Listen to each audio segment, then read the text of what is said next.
Tetapi migas ini menjadi salah satu jalan utama bagaimana masyarakat kita bisa sejahtera. Tadi nanti untuk menceritakan potensi di Pamekasan ada apa tidak, itu porsinya Mas Rudi. Beliau tadi mohon maaf Mas, belum saya sebut ini di sebelah saya malah tidak kelihatan. Jadi beliau adalah salah satu CEO kontraktor yang bergerak di bidang migas, dan saya yakin nanti beliau akan banyak memaparkan bagaimana potensi di Pamekasan. Saya tadi menyampaikan APBD kita ini sekitar 2 triliun kemampuan kita, yang dibagi-bagi menjadi banyak sektor di situ. Dan di 2 triliun itu sekian persen untuk kegiatan rutin dan wajib. Kemudian hari ini pemerintah pusat salah satu prioritasnya bagaimana mewujudkan standar pelayanan minimal di bidang pendidikan, di bidang kesehatan dan infrastruktur dasar. Sehingga sisa duit yang bisa kita buat untuk program untuk menjaga masyarakat hanya tinggal sekian. PAD kita masih di angka 300 miliar. Itu pun yang 200 miliar adalah yang dihasilkan oleh BUMD rumah sakit yang kemudian import. Artinya kita hanya punya PAD yang bisa dikelola 100 miliar. Sehingga saya sering berdiskusi dengan teman-teman, kalau bisa saya ibaratkan, kalau kabupaten ini botol aqua, air ini adalah uang yang beredar. Uang kita selama ini hanya itu saja sebenarnya. Tidak ada sumber yang kemudian membuat botol kita menjadi penuh. PAD kita kecil, sektor-sektor yang lain tidak demikian. Maka ketika kita bahas masalah potensi migas, ini yang berakhir secara harapan. Karena migas ini anugerah, ya kita berdoa bersama-sama.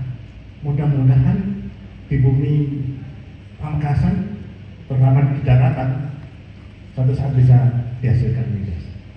Ini Mas Rudi mudah-mudahan akan melaksanakan survei, selain survei di laut, yang mudah-mudahan kita berdoa bersama, mudah-mudahan di bumi, di perut bumi Pamekasan akan ditemukan. Amin. Saya yakin ketika ditemukannya gas yang kemudian nanti akan dieksplorasi, ini akan memberikan dampak yang luar biasa terhadap kehidupan masyarakat Pamekasan, terutama di sektor ekonomi. Apa peran pemerintah kabupaten dalam hal itu? Tadi Mas Rudi sebelum masuk ke sini sempat berdiskusi, Pak, bagaimana kira-kira pemerintah kabupaten menjamin keamanan ketika kami akan melaksanakan kegiatan yang berhubungan migas? Karena kita tahu bersama, Pamekasan ini merupakan pusat dari segala pusat di Madura. Dinamika di sini luar biasa.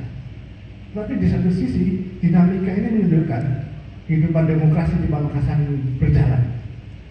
Tetapi yang kita tidak boleh lupa, demokrasi ini hanya alat untuk mencapai kesejahteraan. Tujuan kita utama adalah kesejahteraan masyarakat. Sehingga harapannya dengan ada migas ini menjadi dampak yang luar biasa, memberikan transformasi ekonomi khususnya kepada masyarakat Pamekasan.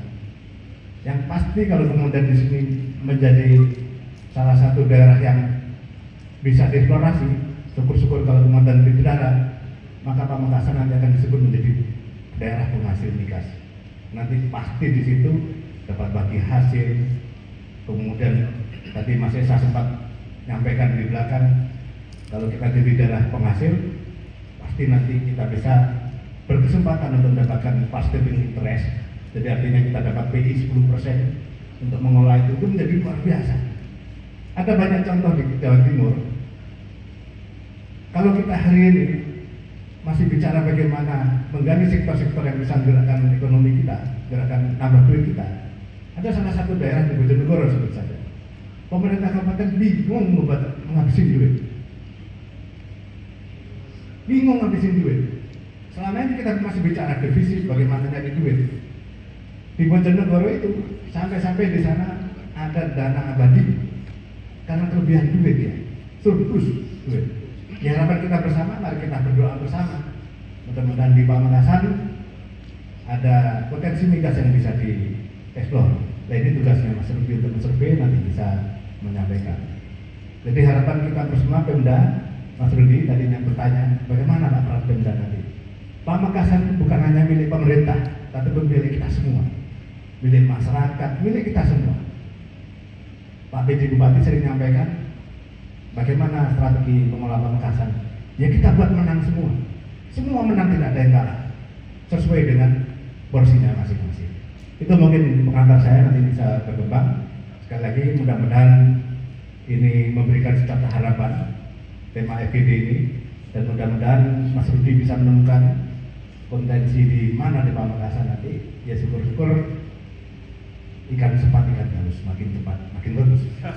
Terima kasih. Assalamualaikum warahmatullahi wabarakatuh.